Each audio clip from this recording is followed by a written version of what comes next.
Hello everyone, I just wanted to recap my first week in Vietnam. People have asked me to keep a video log about my trip to Southeast Asia. I've been here and other places in the world, and I just wanted to kind of give you basically some insights about my trip here and about the beautiful country of Vietnam. So upon my arrival, I signed up for what's called the Ha Giang Loop Tour. It's a motorcycle tour, 3 days, 2 nights in the highlands of northern Vietnam.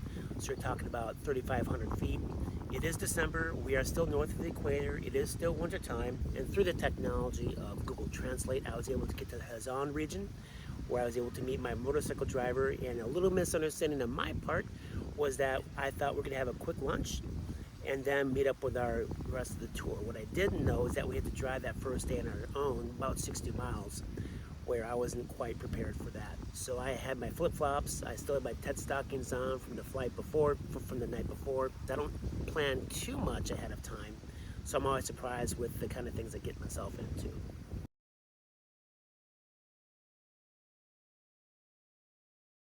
The Ha Giang Loop incorporates many different travel agencies with motorcycles that drive these tourists in this 250-mile loop over 3 or 4 days.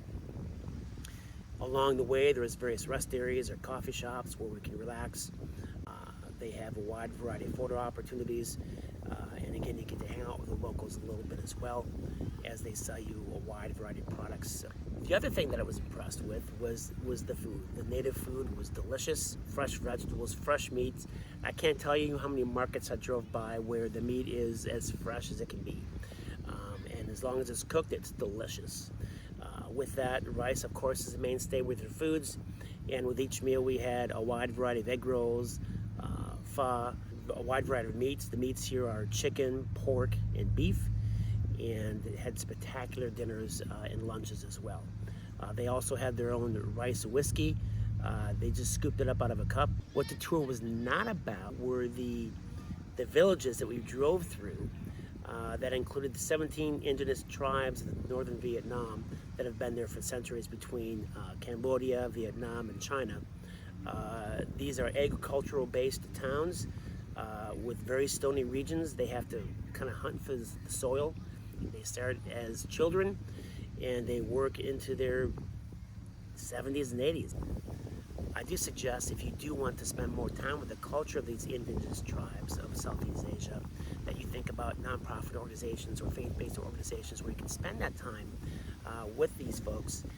One thing that was consistent with northern Vietnam that I saw in northern Thailand are that these indigenous folks are rather poor. The kids are wonderful, they're independent, they're very friendly to the tourists, they're going to school, they're independent from their parents who are working in the market mostly, and it's very impressive to see.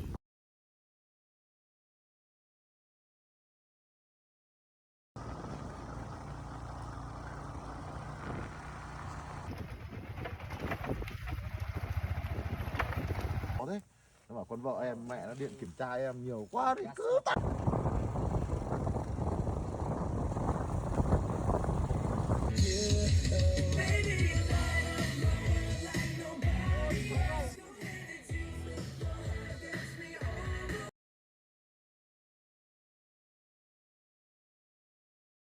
Upon my return from the Ha Giang Loop, I was able to go back and stay in the old quarters of Hanoi, where I was able to just relax and absorb the culture of that region. The highlights of Hanoi up to this point were that I was able to walk around the marketplaces. So each morning, the produce comes in from the restaurants, and the public gets to come here later on. But it's surrounded by farms and agriculture, so the infrastructure to get the produce here each day is rather interesting to watch and to see how it all comes together. Good evening from Hanoi, another evening of people out in the streets. I'm walking down Festival Alley right now. So right now the festival is Christmas. A lot of Christmas costumes, Christmas trees, and people just love taking pictures. The roads are filled with cars, mopeds, and people, and they just figure out a way to get around each other. And we're coming up on Dance Road, Pub Alley. 3 blocks of drinking, partying, and dancing. And that's pretty much it. So it's a good time to people watch. Kind of loud for me, but it's exciting to walk through and to see the environment. And yeah, it doesn't end. People everywhere.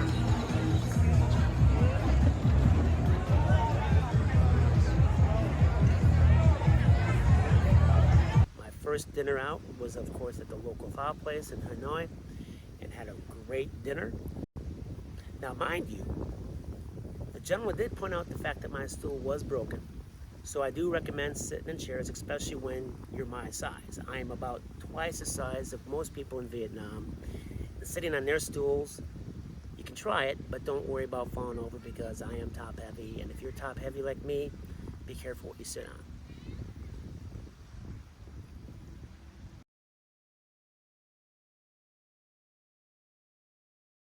I have now taken a break from Hanoi, come out to the region of Ha Long Bay, which is the east coast of Vietnam, where you have picturesque views of the limestone bluffs, scattered islands on the coast of Vietnam. I am now on a cruise ship, as they say, overnight, where we are now drifting through the limestone mountainous region. Very popular thing to do. The dinner, entertainment, we'll be stopping for swimming, and of course they have their karaoke bar here for this evening as well. I'm really looking forward to it. It's very relaxing. I have a panoramic view. It's pretty cool. Very picturesque. After a 7-course meal last night, we had some time for karaoke. We had some time for squid fishing, which is basically putting a hook in the water, seeing if you can catch a squid. It is off season for squid, so we were short on luck there. This morning for sunrise, we did some beautiful tours with some caves. The locals were able to row us in and out of these caves masterfully. They did a great job with that. Beautiful views, of course, and we're going to have a nice breakfast buffet and head our way back to Ha Long Bay, which will end our 24-hour excursion. So this was a nice sampling of Ha Long Bay, this one-day tour, and would highly recommend it. So after my Ha Long Bay boat tour, I did find a resort to stay at called Vinpearl. It's kind of this James Bond resort, you could say, where it's a hotel on an island off the coast of Vietnam. Last night we had a Christmas buffet banquet with entertainment. I was a bit skeptical on how they were going to pull it off, but the food was delicious. We had lobster, a wide variety of seafoods, a wide variety of sushis and meats and pastries, a bottle of wine, shared it with my table as we joined with the sing-along songs as well. I was impressed.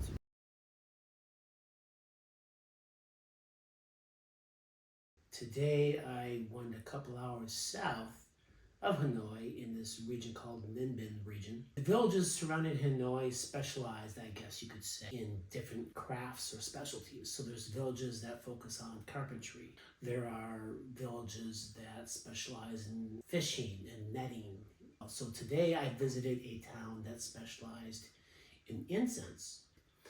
And it begins, of course, with bamboo. And what the first step is that they shave off the exterior layer of the bamboo, and then they slice and dice the bamboo into smaller pieces. They take it to this type of machinery where they're able to sand it, and it takes about a day, and they'll dye it to a wide variety of colors. Today they were dyeing it to the color of pink, hot pink. They then put it through this machine where they coat the bamboo stick with a variety of incense. Here we are in Quảng Phú Cầu Ancient Village. It's located in the outskirts of Hanoi, capital of Vietnam. And you see now the local people are drying the incense stick. It's impressive. It's impressive to see this whole process. It's impressive to see the hard labor of what it takes to make these bamboo sticks into incense sticks, and it's sobering to see how much work they do. Then we ended up going through this national park. Now I was a soloist, and actually I turned out to be the only person on this tour. So the tour guide actually biked with me, nice guy, that we were able to take a boat tour of that region as well. And the people, impressive. I mean, I saw people on these boats ranging from, I'd say, early 20s to maybe mid 60s, 70s. So it was impressive to see. that amount of work they're doing to just show me around their region as well. So beautiful views, natural beauty that we saw in northern Vietnam, we also saw in central Vietnam as well. So it was just a very impressive day. All right, so I'm waiting for my next tour to begin. It's a foodie tour, about a 20-minute walk in the main roads to get here. And I'm realizing the main streets have a lot of exhaust from the vans, the buses, the mopeds. It's rather nauseating, so I'm trying to find a nice quiet place in an alley somewhere before my tour begins. I think I found in front of a temple of some sort, nice quiet area, so stay tuned. So Henry was my local foodie tour guide. He's also an aspiring young businessman who left hospitality to pursue a tour group of his own. Not only did I get to learn about the various holes in the wall places that he showed me, included a wide variety of rice, pork, and beef, and dessert. Rice, ice cream, of course, goes very well in Vietnam. We were able to also spend the end of our tour at Train Street, where we were able to watch the passenger train come through the street on our way back through the rest of the foodie tour. So it was a really good time with Henry, and I wish him all the best.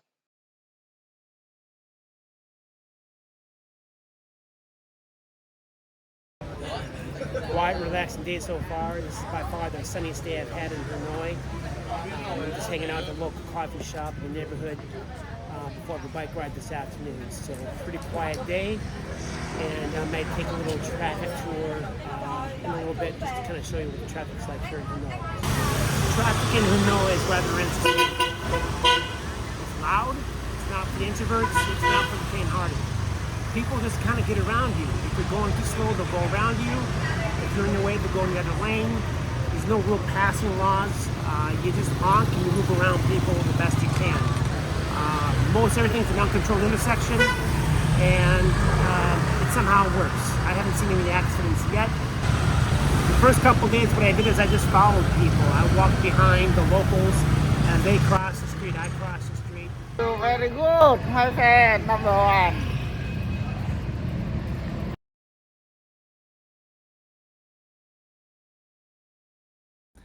So great to be home. Wonderful experience in Vietnam. Great culture. Had a wonderful time. So yesterday, the 28th, I finished my 2-week tour of Hanoi with a bike ride. Now picture this. It was supposed to be a bike ride in the countryside, where I was able to see small towns and the agriculture and things like that as well. That's what I had envisioned. What it turned out was it was a wonderful bike ride, but we started from the heart of Hanoi and biked to the countryside. As we were able to get north of Hanoi by about 10 miles, we were able to see the countryside where they are now pre-harvest for the rice. We actually made it to the countryside. Didn't think we'd get this far with all the traffic that we had in Hanoi, but we're there, so go figure. A success so far. So we visited a small town that focused on brooms. They made brooms. They gathered the supplies and they would sit in people's homes or in their garages and making brooms. So we were able to visit what you could say a broom factory of these 3 older ladies. I don't even know how long they've been making brooms, but it's just a lot of hard work, to say the least. One person would put the branches together and wrap it, and the others would do more of the fine-tuning of the brooms as well and checking the quality before it went to the market. So it was a very interesting time to see this in the small town environment as well. We were also invited into someone's home. An 83-year-old gentleman invited us into his house for some snacks and tea as he shared stories about his upbringing in North Vietnam. He was in the war, Vietnam War, from I think like 64 to 67. Wonderful hospitality. It was a really interesting time talking to him and other men about that era as well in the mid to late 60s and 70s. We then hurried back to Hanoi by taking a ferry.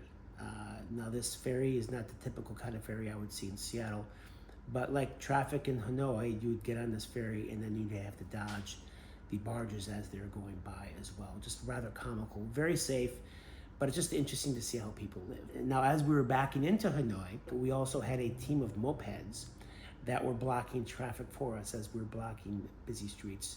And nowhere did they work more protecting us in crossing the streets, then I would call it a 4-lane freeway, interstate. I don't know what you would want to call it, but you just kind of create your own crosswalk.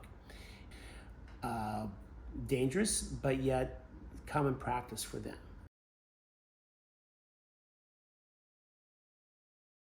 So it's really hard to summarize a trip, and it really is based on what you enjoy doing. I could have showed you tons of pictures about the geology and in the land formations and the beautiful views, especially in northern Vietnam when it came to being on the border of China. Instead, I chose to focus on the charm of the people and how the people worked and lived in Vietnam. It's a very interesting country with a very interesting history. As you walk through the streets of Hanoi, you see small little theater presentations going on. You see people out exercising. Certainly in many Southeast Asian countries, and certainly in China, they're always exercising in the morning. Usually the elderly are getting out there, staying active. Certainly there's a lot of photo shoots going on in a very condensed city with beautiful scenery, taking advantage of quiet cobblestone streets or beautiful lakeside views. One of the more interesting things I ran into was a concert going on by the military, and I was not aware at the time what it was, so I began to record and take pictures. And then I saw the dates on the stage indicating the fall of Saigon, or the fall of Ho Chi Minh City, by the Americans as they were leaving South Vietnam. So I realized I was involved in a military type of a ceremony. As I turned around, people were kind of awkwardly looking at me, and I just kind of excused myself. For me, politics is always an interesting discussion. I do look into their current events and their politics, and I do want to ask questions and learn about how that works in their society. It was a special time for me to just ask a couple general questions and listen. And I listened to stories of people in their 20s, and I listened to stories of people in their 80s. But at the end of the day, it's great to break bread and drink and have dinner with someone and just listen to their story. So hopefully you like this travel blog, and I may be doing more of these in the future. So if you have any ideas or suggestions of where I should travel, let me know. Thanks a lot. Take care.